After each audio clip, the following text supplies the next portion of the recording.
Hello and welcome back. It is great to see you again. If we haven't met before, I am Di and I run a small business called Drift Loop Crochet from our caravan as we travel and work our way around Australia. So today is a little bit different. Today I'm not actually going to be talking about crochet or showing crochet, although technically pretty much everything I do comes back to crochet. Today I want to talk about YouTube.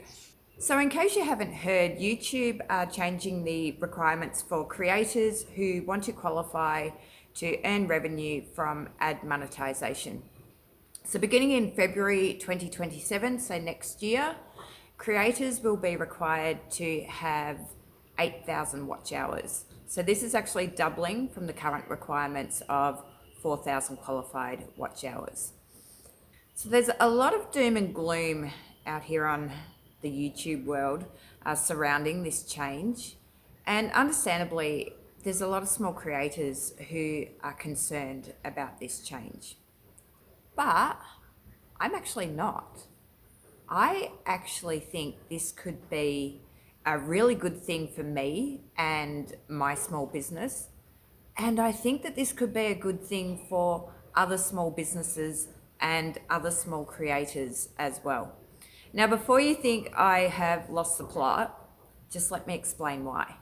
So the first thing that I'd like to clarify is that these changes don't affect creators who are already in the YPP, so the YouTube Partner Program, and therefore are already monetized and earning, revenue from ads.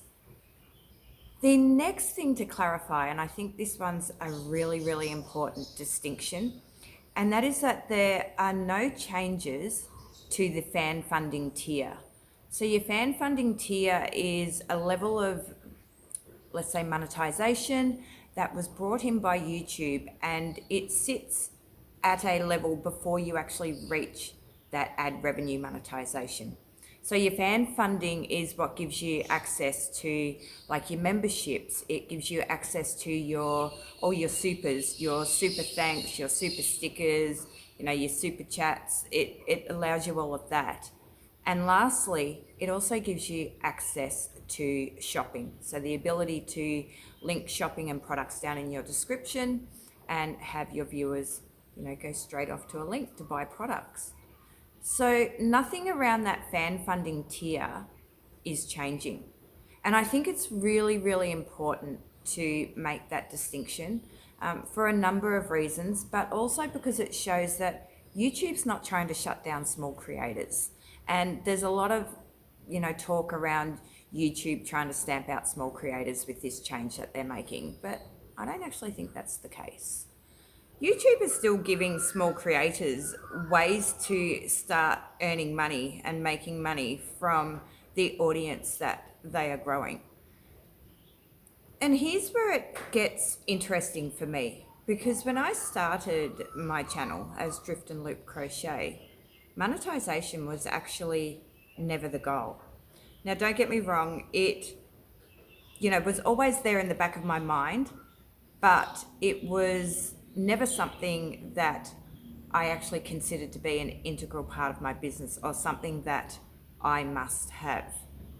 Rather, my goals with this channel were about being able to, build my audience, about being able to build a community where within that community, we can interact with each other. I wanted to document my journey of starting and growing a business from a caravan while we travel around Australia. My goal was to have that interaction so that we could learn from each other. And of course, one of the biggest goals is to get your products out there so that people can find your products and purchase your products. That's just the basic line of any business. We only make money by selling something. So that was always what my goal was. Monetization, don't get me wrong, it's a nice to have, but it definitely is not a must have. The other thing about the changes to these requirements for getting monetized is that it's actually made me think more clearly about how I want YouTube to work for me, what I want to get out of YouTube for my business. And even just in saying that, I'm still realizing and thinking about things as I'm filming this and having this conversation with you. And I think it's one of the keys to how I think. Previously with YouTube, I would be like, what do I have to do? What do I have to create to get monetized on YouTube? What work do I have to do for YouTube? Whereas now with these changes, I have completely flipped the way I'm thinking. And now what I'm thinking is, how am I going to make YouTube work for me so that I can grow my audience and so that I can grow the business that I want to have? And so if you can see that, it's a completely different mindset. I'm no longer thinking about how am I going to chase this goal or these goalposts that YouTube keep moving on us, to how am I going to make YouTube actually work for me? Because as a small creator, we don't have a lot of money to throw at advertising. And so we need to be able to leverage our social media and everything that we have. We need to be able to leverage and get every ounce, every drop out of that we can get to actually grow our business. And so what that has done for me is it's made me realize that fan funding tier is actually the most important part of how YouTube can work for me.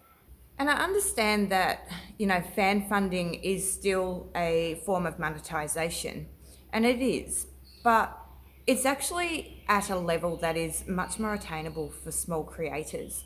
So to have access to the beginnings of your fan funding, you need your 500 subscribers and 3,000 qualified watch hours. They're actually really, really attainable figures. But what fan funding gives you is something that is, in my mind, something that is so much more valuable than ad revenue from monetization. So it gives you access to memberships. So a place where your audience who want to support you, who want to support your journey, who want to support your business, can pay a small monthly fee to have access to, extra things that you want to provide, extra value that you want to give to your audience to help build that relationship, build that trust, build that loyalty. To me, that's, to have someone pay money to have a membership to basically interact with me is just astounding. It's also, not only is it astounding, but the revenue that comes from a membership is worth so much more than the money that you get from the ad revenue with monetization. Monetization ad revenue, people aren't choosing to watch the ad. They have to watch the ad. But someone who joins your membership, who pays to interact with you, to support your business, they choose that. And that is just worth so much more. And then there's shopping. And I can't think of anything that's any more aligned to the goals of my business than what this provides.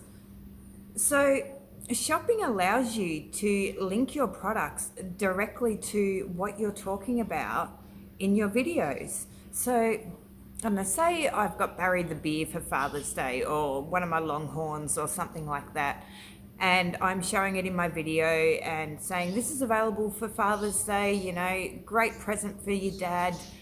And then directly down in my descriptions, I have a link out to my website or to my Etsy store where my viewers who have just become emotionally invested in that product can go and purchase it straight away. It's just exactly what I need for my business, to grow my business, to help my audience find my products.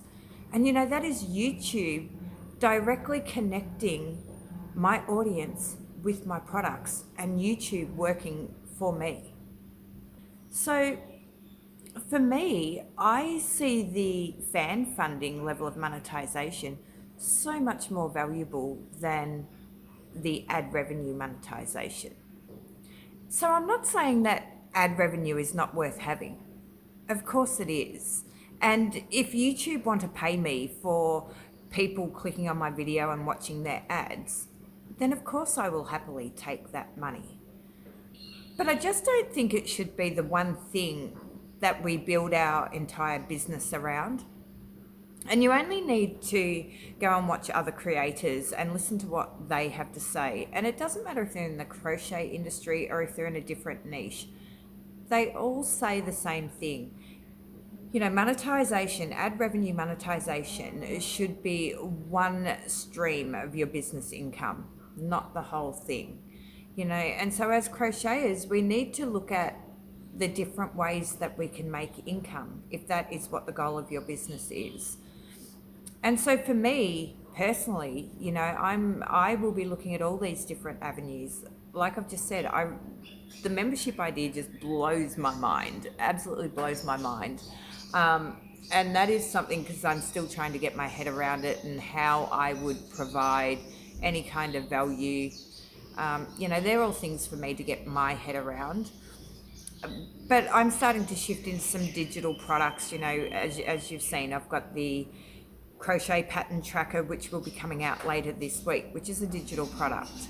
I have patterns that I'm starting to get written up, and I'll have them pattern tested, and then I'll release my patterns for publishing. I physically take my items to markets and I sell in person. You know, I'm using Etsy. I have my own website, which I'm getting set up more and more each week and adding more and more products to my website. And then down the track, if the opportunity ever arose, then yes, I probably would accept brand deals or something like that because it's another income stream. But it's never ever going to be that one stream of income for me. Because I understand with businesses that you need to diversify where we're going to make our money from. And particularly with crochet, it is such a manually labor intensive product. You know, we all know that we're going to end up with arthritis or some form of issues with our hands. And I think that's actually a really important thing. And you could argue that that's actually an argument for being monetized. You know, if you can't work, if you can't physically make your plushies or your hats, or if you just can't crochet, where does your income come from? You know, another reason for being diversified in your income streams. But, you know, maybe if you can't crochet, that is when you go, okay, I'm going to do a heap of videos, and while my hands are recovering, for the next 2 or 3 months, I'm going to focus on trying to get monetized. I'm going to focus on getting my watch hours up.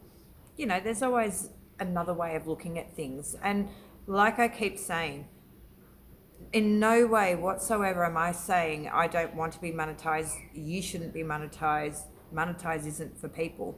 I'm just saying it shouldn't be the sole focus of someone who is trying to create a business with an audience who I want them to buy my products.